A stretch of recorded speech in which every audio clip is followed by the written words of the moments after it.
Listen, I'm easy to find.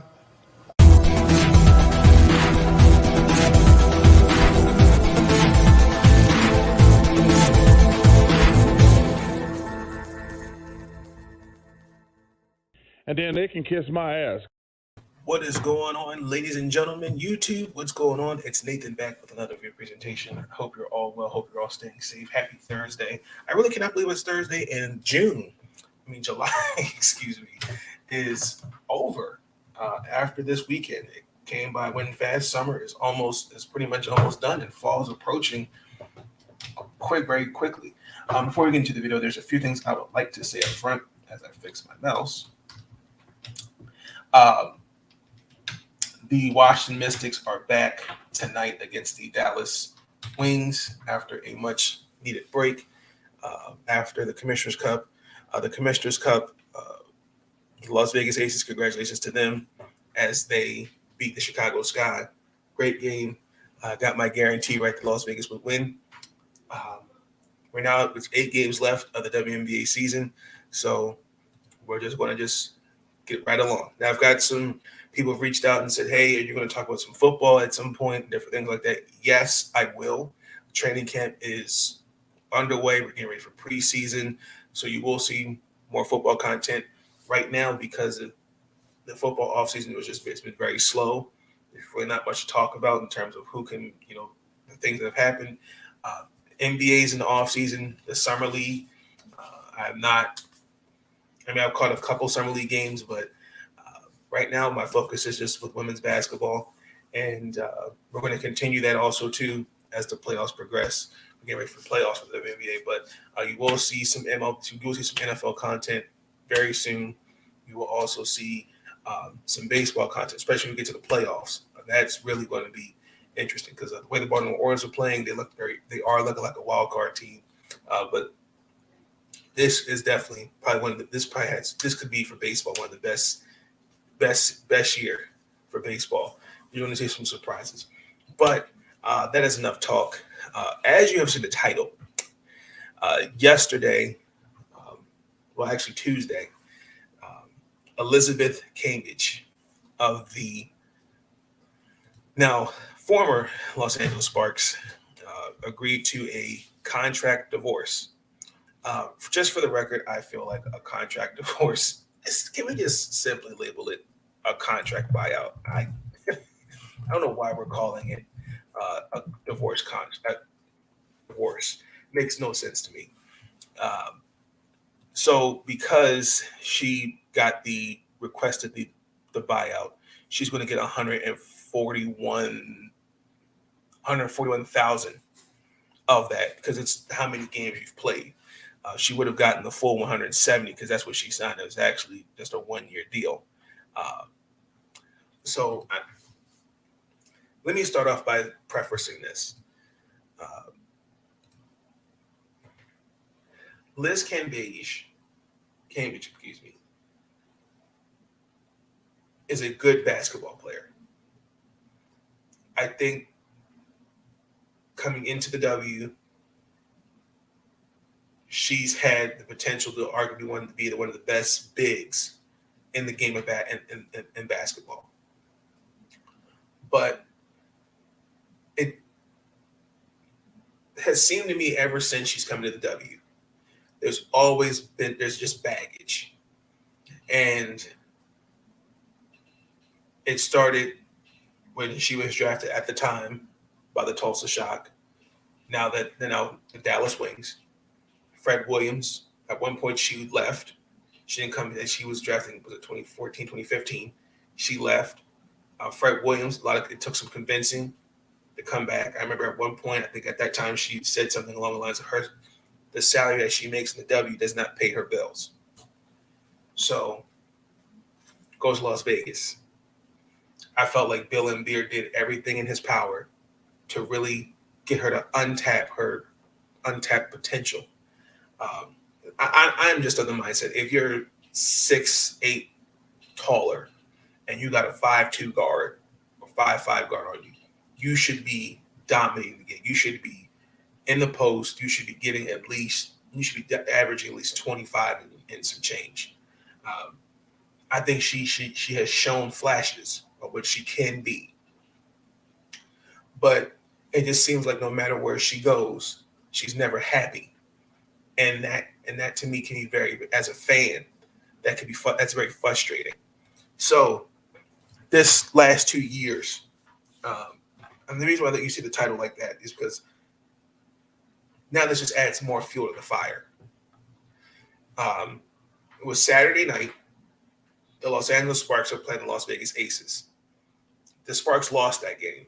I mean, there wasn't apparently, and I have to go back and watch that game, but apparently there was a dust up during the timeout break because she was basically complaining, saying, why are you guys not passing me the ball? Like not doing anything. Like if I'm calling for the ball, just pass it. And you could see throughout the game, again, I caught it, but I have to go back and look to see where it was, where that dust up occurred. However, there were possessions where I did notice they kind of just, okay, here. They just keep her happy. And the final score of that game was 84-66. These are legitimate questions. I don't have answers. I'm starving for answers. I'm starving for them because I don't have them. I'm so disgusted because I got to be out there at that game this Saturday. I got to see this. Inquiring minds want to know why. I truly do want to know why. Elizabeth Cambage finished the game with 11 points and 7 rebounds. 5 rebounds, excuse me. She was 4 or 7 from the field, 3 out of 4 for the free throws, and turned the ball over 3 times. Had 4 fouls in that game. But other than that, it was a blowout. It was disgusting. She only played 23 minutes. So after the game was over, she rushed, according to reports, especially by Chris Haynes, that she ran to the locker room, got dressed, and just said, I'm out. Basically, I'm out. Best of luck to you guys. I'm done. Now, this is where it gets muddy because I believe it's her agent, whoever her representation is. Just for the record, hold on, really soapbox.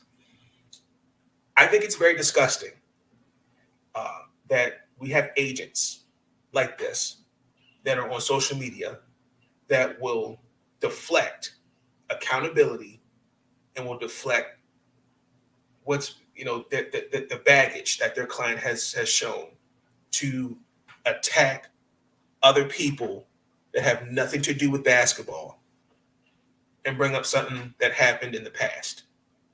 I'm one of those. You take accountability and you ask for forgiveness and you move forward. You learn and grow from the situation. I'm an advocate of that. But what I don't understand is I keep saying it and I will say it again until I am blue in the face. As those that watch sports daily and faithfully, as those that especially cover, we have the right to give you we have the right to give you praise, and we can also criticize you. That is fair. However, are there fans that are going to say things that are off the wall, and sometimes that can be, that cross that line? Absolutely. That happens in every sport. But I think as an agent, to personally attack somebody on social media as a professional, that's very, very disgusting. How do you do that? How do you do that? What the hell is going on? And it's not the first time that her representative has done that. But I just wanted to just really point out, I thought that was very disgusting because it lets me know, like, wow, you, again, like, as social media can be a blessing and can be cursed, you've got, like, that energy should have been channeled differently. But back to it. So Tuesday, the Sparks agreed and Liz agreed to this contract buyout. It's the same thing in the NBA. It's a buyout. So she only played 25 games. So she is not competent. Have not seen any statement from her since Tuesday. This past offseason, she signed the 1-year deal with the Los Angeles Sparks. Now, she actually had another agent. I think her name was Allison Gaylor, if I remember correctly. They had ended their partnership as player and agent. Now, the Los Angeles Sparks have just been, from the top, have just been a dysfunctional franchise. I'm not. The last, really since 2019, they've just been, from Candace Parker departing to Chicago, Chelsea Gray departing to Las Vegas, and then Raquan Williams. Derek Fisher, who I respect as a basketball player, knows basketball. Ladies and gentlemen, he was not ready to be a head coach in the W. And he, to me, these last couple of years have shown that, oh, okay, you really don't know what you're doing. Because my question has been the last 2 years, is what is this? What is the identity that you're trying to build? Now, remember, Penny Toller was the GM. I want to say she was fired in 2019, and there was a lawsuit that came out against her. And I feel like something happened. So I think it was along the lines of apparently there was mistreatment. There was something along the lines that she used the N-word and one of the locker rooms following their loss. Talking some toxic workplace. It was just along those lines. And also, too, at the time, with Brian Agler, there was sexual misconduct. So the Sparks have really just been dealing with a lot.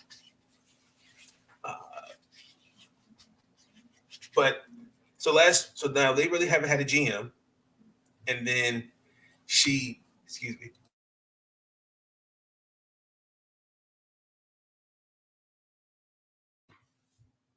for the last couple of years, they've had no GM. So Derek Fisher has assumed that role. So I knew the demise of the Sparks occurred, especially after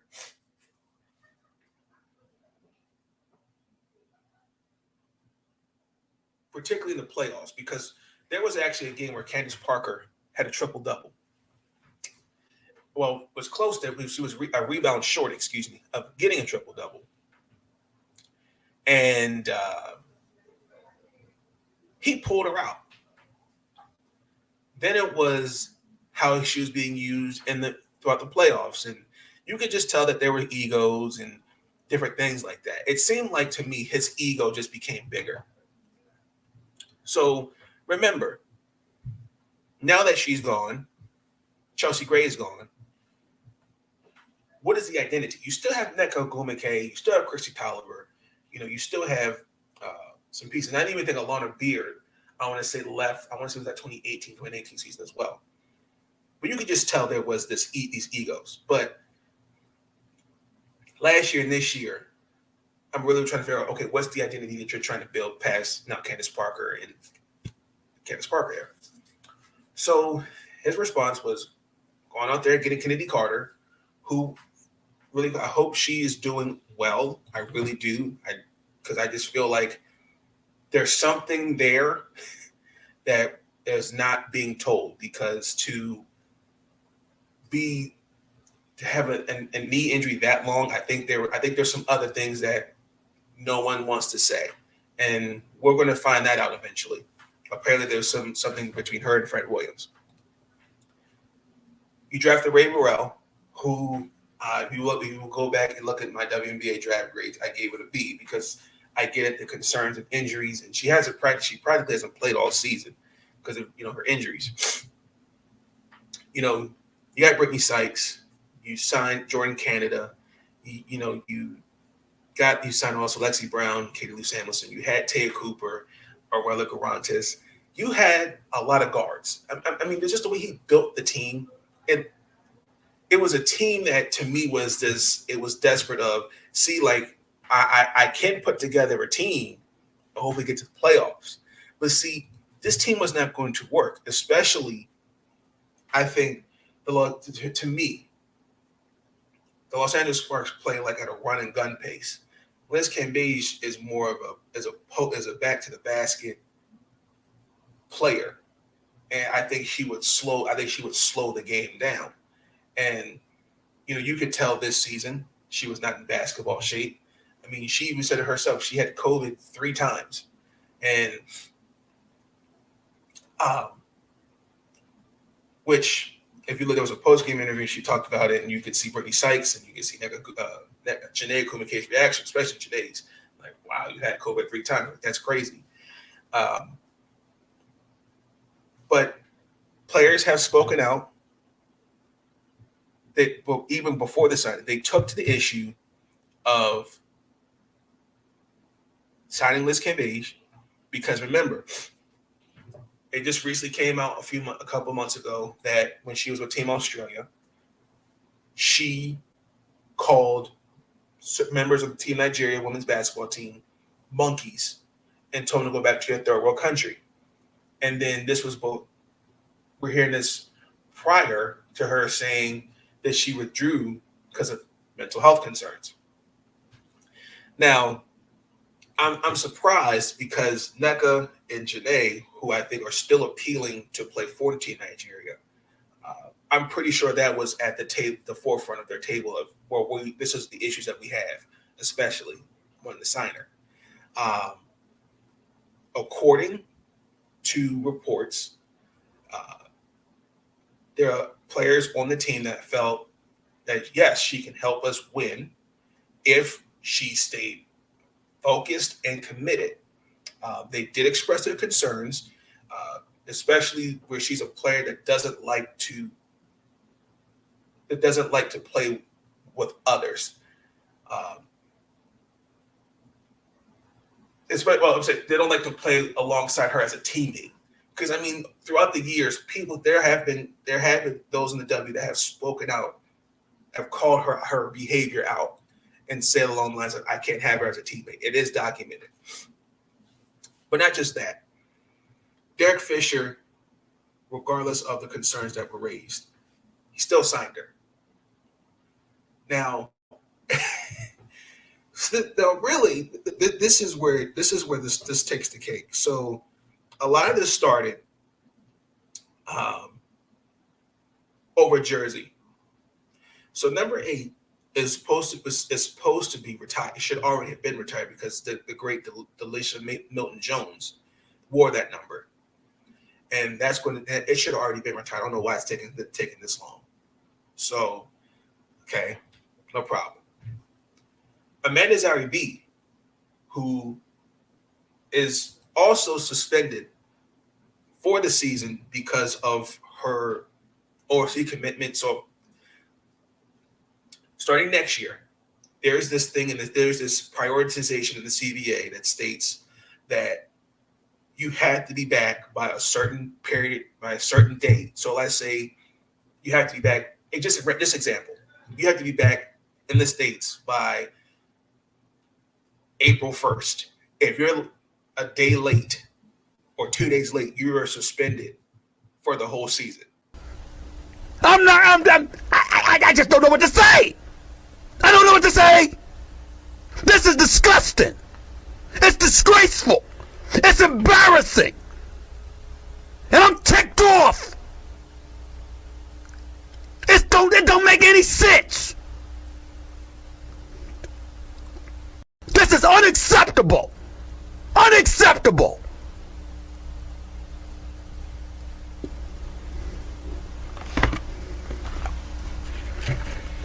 And something needs to be done about it. quick, fast, and in a hurry. So I really do hope that this is addressed in the next CBA, because I think to understand that, one, and we've talked about this numerous times, once the season's over here, they got to get ready to go. They got to play ball. And again, that's where most of their money is made, because the money they're making here is not enough. So this overseas is to help supplement them, which I think, again, I've been very vocal. I think they should be playing here. They should not be going overseas. I think you should be able to pay everybody. That's just me. Now, Amanda Zaribi wears number 1. She wore the jersey number 1 for Los Angeles Sparks. Now, this is where it gets very, very interesting. Derek Fisher reached out to her and said, hey, listen, would you mind if Liz Cambage wore number 8? Amanda said no. The number means a lot to her.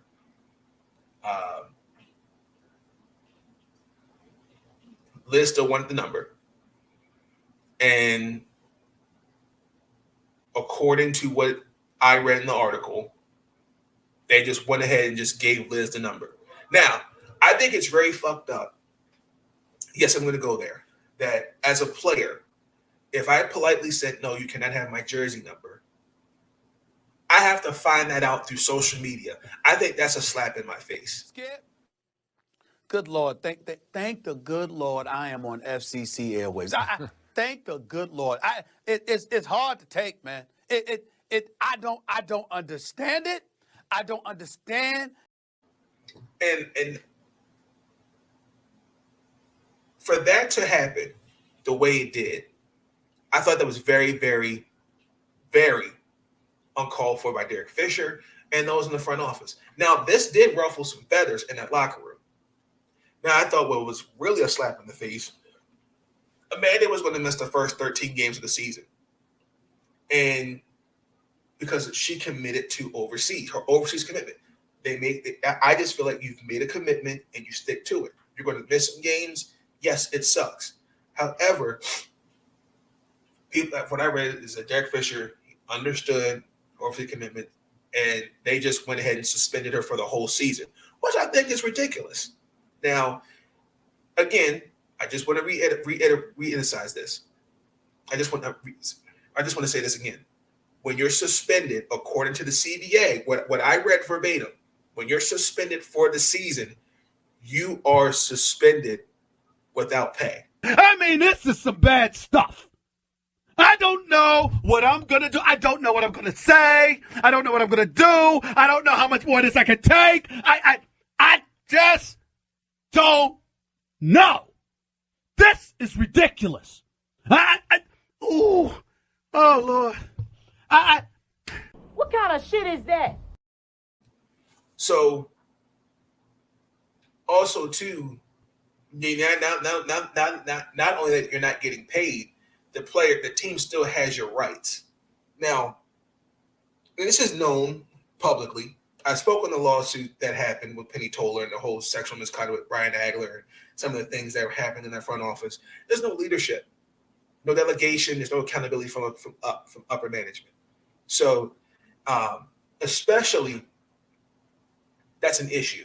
I've been very vocal on that. If you don't have accountability from the top, the people up top, the same thing like with, for example, the Los Angeles Lakers, who had like the fact that I can't think of his name, the GM, he put that trash together in LA and thought it could and could make it work. That's a flat out joke. Nobody called him out. Nobody called Jeannie Buss out and saying, hey, look, this is what we put together. I still don't think it could work, honestly, because I just don't think when you're trying to build a championship team, Rob Pelinka, that's his name, can't top of my head. When you're trying to win a championship, your goal is to sign guys who are younger, not sign aging, olding stars. Like that's ridiculous. But back to the point. When you look at the Sparks, I believe Magic Johnson's ownership group, I think, has a stake in owning them. So I'm very surprised that they have no GM and they have no. I mean, I'm very confused. with this because when I look at the Sparks, Magic Johnson is a first-class owner. I think it's Sparks LA Sports. They are Magic Johnson's first class, and Magic Johnson usually is. I just using him. He's one of the representatives, but when you have his name is involved, he stays on top of stuff. He makes sure that people are held accountable. Everyone knows their place, knows their roles, and different things like that. The fact that this hasn't been addressed, no GM has been replaced, because Derek Fisher just became the de facto GM up until June before he was fired. Now, also in the article, there was this Liz was very active to call out teammates during film sessions, basically throwing the accusations of you're not passing me the ball, you're not even looking at me when I'm open, and then a teammate, for example, just throwing a name out there, I'm just going to say Lexi Brown or Brittany Sykes. Well, you're not sealing in the post, or you're lackadaisical getting back on defense when a turnover occurs, and there was no resolution. Now, I believe that they practice at the Jump. I remember saying it was Jump Beyond Sports Complex for the majority of the season, and they say it's not a great practice facility throughout the league for what it said in the article, according to sources. It's not the greatest at all. The players have complained about it, and Derek Fisher and the staff, they picked it. It was even quoted in the article stating that an AAU team would not want to play there. And then also too, I just think it's interesting. I think they're actually practicing now I'm still calling it the Staples Center, and I think they're practicing at the University of South Carolina's campus. Now, Liz Cambage has always come in with baggage. Remember, she was drafted in the 2011 draft. She was the second overall pick, and she didn't play in the 2012 season, and she played for 2013 and 2018, and she left in 2019. After she signed it was a multi-year contract. I can't remember what that contract was off the top of my head. Actually, look, it was I think it was like a 2-year deal, something like that, I think. And the year after you signed the extension, you want out of Dallas. I thought that was just crazy. And then again, Las Vegas. But this is just where I'm at with it. There's no accountability from her camp, and there has to be accountability. Like, what does it say that we're now with 8 games left in the season? Really, honestly and truthfully, the fact that the Los Angeles Sparks were the only team to show interest in you, what does that say about you as a player? That lets me know that, okay, we don't want to deal with this baggage. And we're only going to deal with you if you stay focused and committed. But it seems like a lot of people have talked on this. She said that she's done with basketball. Personally, I don't want to go that far because I still believe she can bring something to the W. But the fact that no team has any interest, I think that speaks volumes. Now, I do know that she's a model. I know she has an OnlyFans. And I know she also is a DJ. So it seems like I think that's probably where most of her focus will be. But I think the biggest question is who did not see this coming? Because let me just keep it real. And this is where we can criticize. If you cannot make it in the locker room, if you can't be in the locker room with those that are champions and veterans, what good are you as a player? That's a legitimate question. Because if the Washington Mystics, for example, sign her, Natasha Cloud is not putting up with that. Elena Deladon's not putting up with that. Alicia Clark's not putting up with that.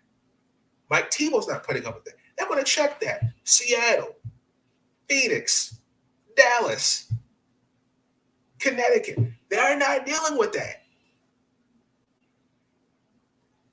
And then for people to say, well, she go to Phoenix, have you paid attention? The Phoenix Mercury, they're comfortable with their small ball lineup. And just for the record, I want to make this clear so everyone to understand this. There's a big difference with Tina Charles leaving Phoenix in this situation. I'm going to tell you why. First and foremost, Tina Charles never called other black women monkeys and said, go back to your third world country. Tina Charles has made it vehemently clear she wants to win a ring. I've been vocal on this. I thought those signing, her going to Phoenix, the dynamic of it was weird because Tina is a back to the basket player first, then stretches like a post stretch. I just think in that system in Phoenix, it was not going to work because one, Phoenix is a run and gun offense, like a Paul Westphal offense. That's how Phoenix has always been to me, in my opinion. Seattle would have been the best fit, honestly, for her. Even though I'm not liking the fact that Nicole Quinn has taken minutes from Ezzie Magnabor and put more minutes on Tina. I think Seattle's a bit more of a fit. But the thing is that Tina Charles is not that type of there's not one article that's come out and said, well, Tina Charles is a locker room headache. She's this, she's that. Tina Charles has been on some teams where they've been unfortunately disappointing or they've been average. She's gotten to the point where she doesn't want to carry the team anymore. That's the difference. Liz Cambage, no matter where she goes, there's always baggage. I think that's what some people are missing. But I have made it clear. I don't think she's going to be back in the W this season. I don't really see it next year. I don't really see it at all. Because I really think that, to me, there's a cardinal sin. I'm just one of those. I don't believe in quitting on your team. I think that's a cardinal sin. As someone that has participated in sports, I think quitting on your team is a cardinal sin because it shows that it's a lack of commitment. We're all in this together. If there's issues, let's sit down and let's work it out. But if you're not receptive to that, that's not my problem because there are people that will deflect blame, point the finger, and say, it's not me. I mean, to play 22 minutes and then get dressed and leave early and then tell the players, I can't do this anymore. Best of luck to you, and then storm out. Like, that is a real slap in the face. That really is. And I'll be honest, I could not have that as a teammate. I can make it clear there. If I was a star of a team, I rather in the NBA, WNBA, there's a list. I'll just say, for example, there's a list of players I would want. And there's a list of players I would not want to sign. Because I think that also too, the Sparks are a dysfunctional basketball team. I'm not talking about from a player personnel. I'm talking about as an organization. They stink. Because for 2 years, we have seen utter dysfunction. And this takes the cake. I mean, as a player, I'm going to feel some kind of way. I feel some kind of way. If I'm a player on that team, I'm going to feel some kind of way about this. Now, I know they're not going to, like Fred Williams was yesterday, or he was, being the company guy. Like, we're shocked about it.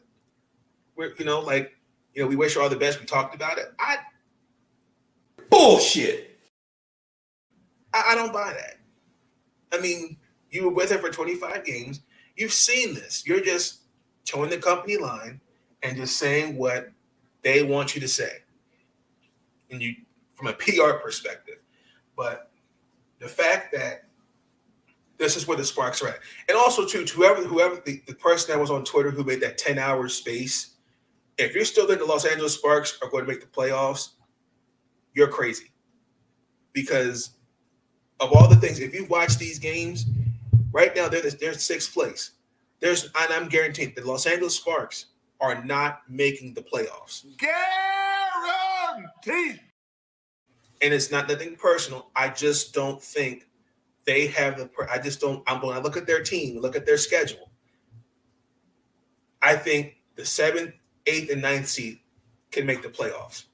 The Sparks, I just think, no, I don't see it. I don't see them making the playoffs. It's not because of the situation. I mean, if you just look at their team, there's no identity. I don't know what the roles aren't really truly established. It just seems like they're just plug and play pieces here and there. That's not going to win basketball games. It's not. They've got talent. Michael Gumike, in my opinion, should definitely be in the MVP conversation. Brittany Sykes should be in the Defensive Player of the Year conversation. Lexi Brown should be, in my opinion, most improved player. Olivia Nelson-Odada, I think, should get some consideration for Rookie of the Year. Simone Augustus, I believe, should be a head coach in this league. I think she has shown the capability of being a head coach. But kind of, I don't want to say this like the Atlanta Dream, but they need to really, really, this offseason, really fix this. Because this is not the Los Angeles Sparks that was at one time the most a prestigious franchise. This is utter dysfunction. So, look, I wish Elizabeth Cambage all the best. I really do hope she takes the time, whatever she needs to get herself together. I still believe she can produce something in this league. If this was her last game, I wish her all the best in her future endeavors. But I really thought that was uncalled for. I thought that was very unprofessional. I thought, to me, I'm one of those, you try to make it work and you stick it out. But all this drama before the season started, this was a circus. It was a circus. And then also to the fact that we've now had 5 buyout contracts this year. Chantel Lavender with Indiana, Tina Charles, Bria Hartley, Angela Coultry, and Liz Cambage. Now, I'm one of those that believe that I didn't understand the Angela McCaultry buyout. That was weird to me. I know she was injured, and I'm not sure it had to do with this team performance. I don't know what it had to do with. I don't know what it was. Chantel Lavender, I kind of felt like was in a bad situation anyway with Indiana because now that Tamika Catchings was fired, the contract that she got, I thought that they kind of overpaid her, but I still think she brings something to the W, whether it's her leadership, whether it's her leadership or just her play. She did play very well in AU. Bria Hartley, same thing. I just think Lynn Dunn just was like, we're good. We're moving on. And Tina Charles, I just don't think it worked in Phoenix whatsoever. I just think that the dynamic of that signing didn't work. And also, too, Tina was very vocal in I'm not getting touched on the ball. And remember, Phoenix was dealing with a lot anyway. The offseason, Brittany Griner's now 160 days and she's been wrongfully detained in Russia. They didn't address their depth. Scott Diggins-Smith and Diane Taurasi, those egos. Like, when there's no egos in check and there's no, like, let's sit down and see, okay, as 3 stars, how can we sacrifice one another? Didn't see that. Mariah Jefferson, I saw someone talk about that. Mariah Jefferson was just cut. That experiment in Dallas failed. I think she's having a better year in Minnesota. So, yeah, I mean, other than that, I'm really hoping this is not a trend because I'm one of those that you should really weigh your options, know who you sign with, know the personnel, know those things. That's just me because I kind of feel like with already limited cap space throughout each 12 teams, I can't afford to lose money for next year. I can't afford to do that. That's my take on it. I wish her all the best. I do. I just think the whole situation is just messy and it's really utterly disgusting. But that being said, that's going to conclude the episode. Ladies and gentlemen, be tuned in for future episodes of the podcast. Again, I do appreciate those that were in here. Lucinda, thank you. I appreciate it. Thank you. Hope you're having a great day yourself. So closing message. Want to send my thoughts and prayers to Bria Hartley. She tore her ACL, came back. She's out for the season. For somebody that's literally just worked her ass off to get back to this point again, man. It was really devastating. When I saw it, I immediately thought it was, I said it had to be ACL tear. I was praying it was a sprain. But the way she screamed, it hurt. It really hurt me to the core. Because watching her drive by the Washington Mystics, and she, the player that she could be healthy, it just really sucks. So just sending. I just want to send my thoughts and prayers and positive vibes her way. She will be back because she definitely can contribute in this league, and I know the type of player that she is. Coming out of that school in Connecticut. But yeah, this thoughts and prayers for your Hartley. Y'all let me know your thoughts. How you feel with Elizabeth Cambage no longer being in Los Angeles Sparks. How you feel with the Los Angeles Sparks, period. So with that being said, that's going to conclude the video. But until then, I will catch you guys on the flip side. Please like, comment, subscribe, share the podcast. I'll catch you guys on the flip side. Thank y'all. Peace.